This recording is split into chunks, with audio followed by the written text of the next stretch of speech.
Hi, welcome to the Light of Deception. Today I'm going to start the series about what is going on in today's schools, public schools, and private school sex. What is going on in today's schools that is going to affect your children? What do I see as a teacher of 24 years and also worked in the private school sect and the public school system and also worked in high schools for 3 more years. So in 27 years, what have I seen going on in today's schools?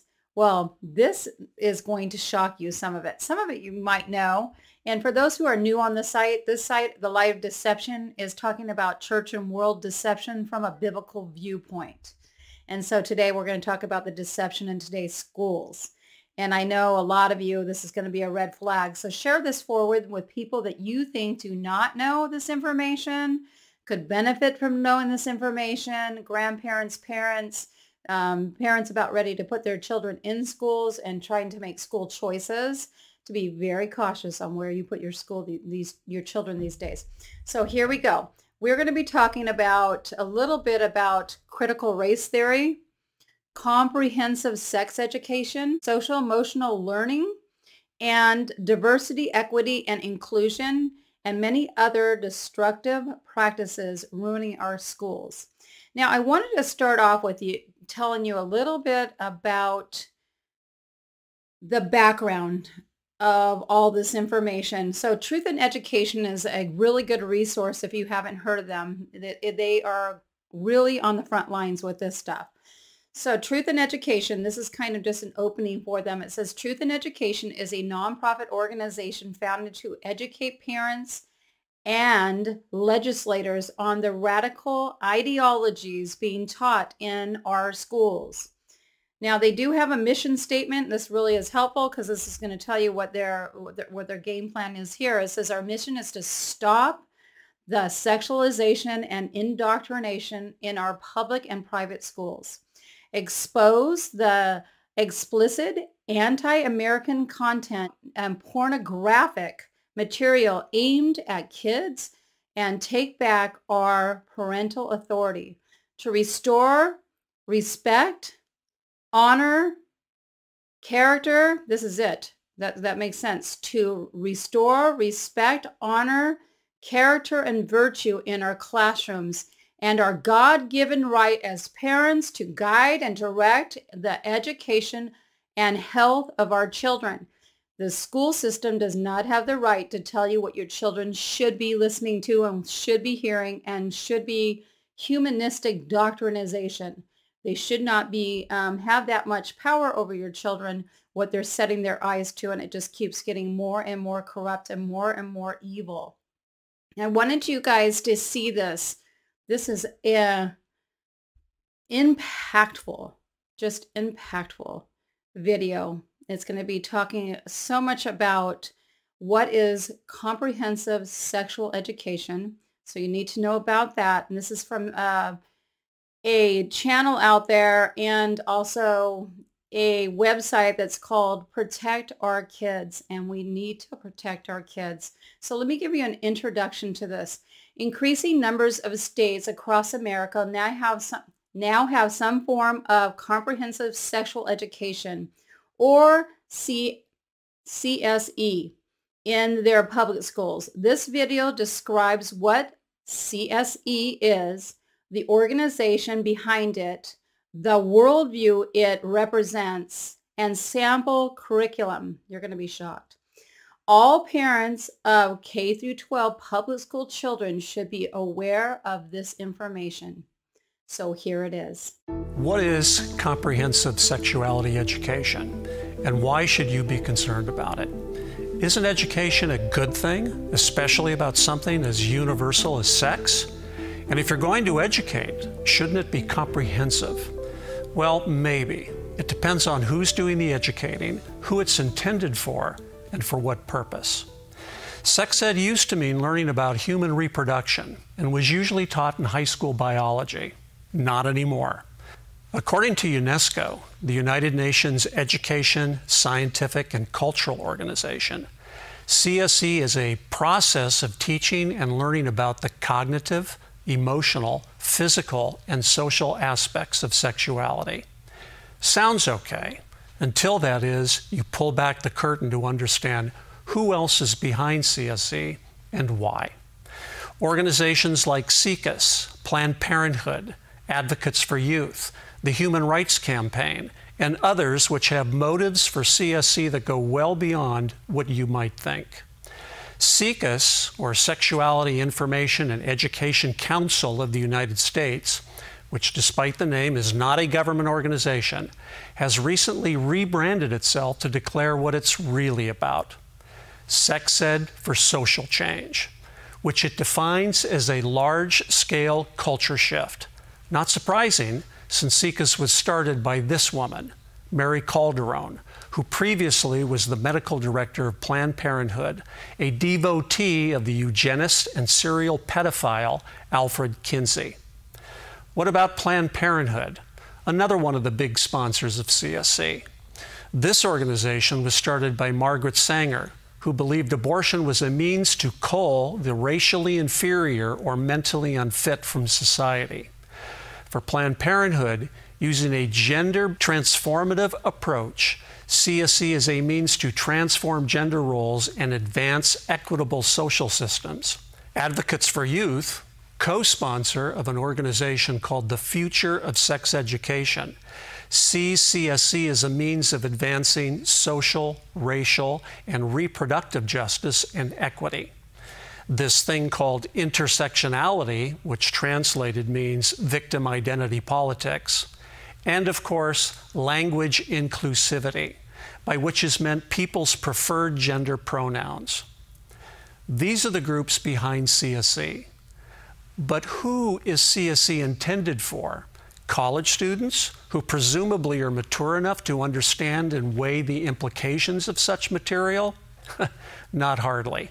The audience is children, grade schoolers beginning in kindergarten, with sophisticated materials targeted to each successive grade. From kindergarten to second grade, teachers are advised to rely on books with titles like Who Are You?, My Princess Boy, and Jacob's New Dress. From third to sixth grade, we see titles like Uncle Bobby's Wedding, King and King, and It's Perfectly Normal. By the time kids reach middle school, the curriculums are so sexually explicit, we can't even describe them here. Which brings us to the purpose of CSE. It's hardly a secret. In California, the Department of Education published a 700-page document called The Framework that outlines in great detail the requirements of CSE. From this document, it's clear what the goal of CSE is. It's to promote a worldview with 4 identifiable goals. The first of which is to advance SOGI ideology in all K-12 public education.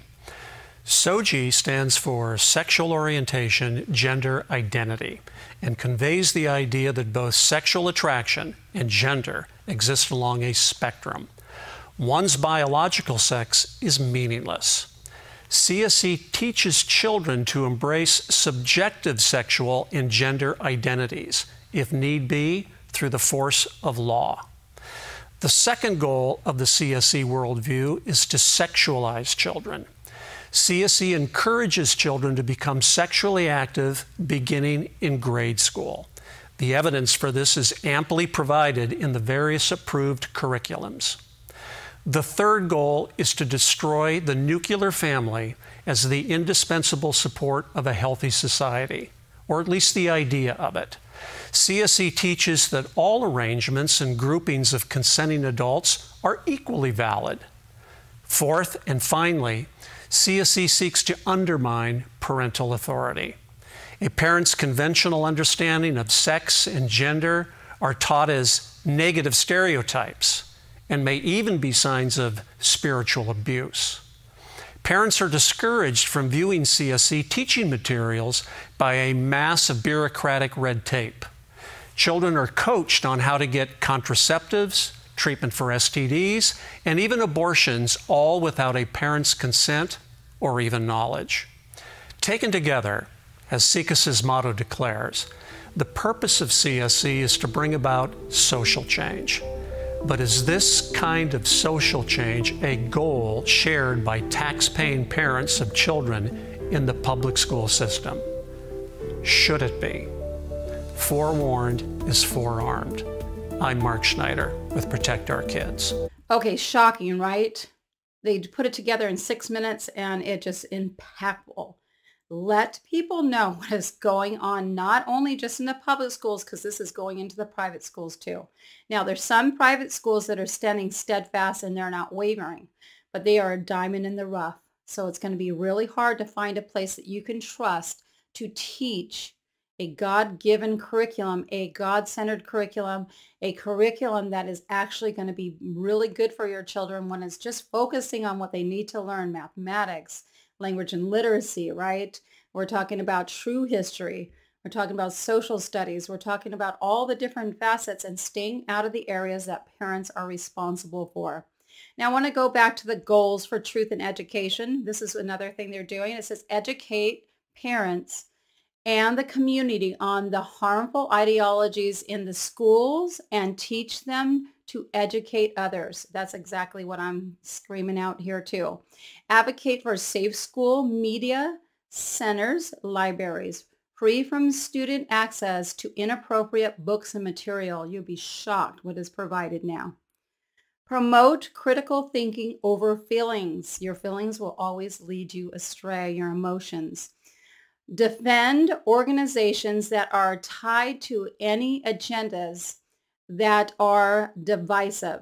So defund organizations that are tied to any agendas that are divisive, anti-American, and over-sexualized our children and harm the family. Demand transparency of all curricula for parents review in its entirety, including all supplemental material, both online and in textbook form. Absolutely. Form investigative teams of parents and guide them through how to look for and identify curriculum, books, material in their schools, evaluate them. Anonymous resource for parents and teachers to share information that they deem inappropriate, divisive, and anti-American propaganda. Build a multitude of like-minded and be a force of light for change. Advocate for America's values, patriotism, freedom of speech, and the Constitution. Stand against restorative justice in the classroom. Support teachers and administrators that do not agree with the indoctrination that is taking place in their school. Provide legal counsel for teachers and parents to defend their right and the rights of their children. Amen. Thank God there's places like this that are actually standing on truth and standing for your children and your right to be their parents. The state does not control your parents, control the way your children think. They do not have that much power to indoctrinate your children in humanistic ideology. Here's another thing. It says, our belief, we bring awareness and understanding of the overreach of government in our schools through progressive ideologies that are unbiblical, anti-family, and anti-American. We educate parents, the community, and legislators on the harmful elements of the curricula that is being used to indoctrinate our children and further erode the family, our liberties, freedom, love of country, and love of God. We are a community-led grassroots movement that believes parents have the priority responsibility for the education of their children, and the responsibility is God-given. Amen. Yes, it is. No government nor any man can supersede the right of parents to train up their children in the way they should go. So this is just the beginning. This is a highlight. So we're going to be breaking down. So today we're breaking down what is Comprehensive Sexual Education. What is CSE? I hope this really helped you. I hope it breaks everything down for you. I'll be back. We'll be talking about critical race theory. We're going to be talking about social emotional learning, diversity, equity, and inclusion, and many other. just like I said here, destructive practices ruining our schools. And it's not just ruining our schools, it is ruining the minds of our children. So fight back. We know that God is the way, the truth, and the life. No man comes to the Father except through him. And there's also a way that seemeth right to a man, but in the end is destruction. So we always are training our children up in the way they should go. So we're trusting the Lord with all your heart. Do not lean on your own understanding, but in all your ways acknowledge him, and he will direct your path. Until next time, I'm praying for all of you. Stand up for your children. Stand up and protect them. Protect their minds and their hearts, right? God is not the author of confusion, but of sound mind. God, look up and pray and stand for the truth and be bold in love, truth and love in these days. Thanks for listening. Until next time, bye-bye.